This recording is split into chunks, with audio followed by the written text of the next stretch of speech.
me suis pas vraiment lancée dans la peinture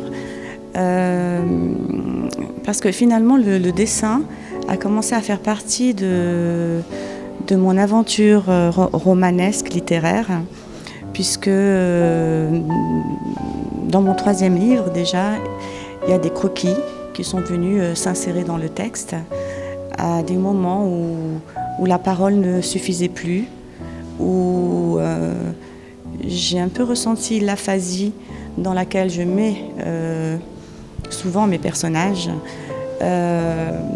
Et je l'ai ressenti à tel point que finalement, j'avais des images qui s'imposaient à moi et les mots m'échappaient. Et donc, il y a plusieurs dessins qui, tout d'un coup, sont venus ponctuer le texte dans le 3e roman, Le Cénacle des Solitudes. Et les choses se sont un petit peu faites ensuite, malgré moi. Ça a commencé par des croquis, donc ces premiers croquis. Et puis, petit à petit, peut-être parce qu'il y a eu cette aphasie qui, à un moment, s'est peut-être installée de façon un petit peu plus sérieuse, je pense, certainement à cause de mon travail de journaliste, ou grâce, enfin c'est pas un malheur, hein, mais disons que quand on travaille par exemple dans le journalisme et puis qu'on s'engage dans des questions sociales, etc., on est confronté à des urgences qui rendent l'écriture presque dérisoire. J'ai fait une retraite picturale parce que les mots, effectivement, commençaient à m'échapper et j'ai besoin de m'exprimer.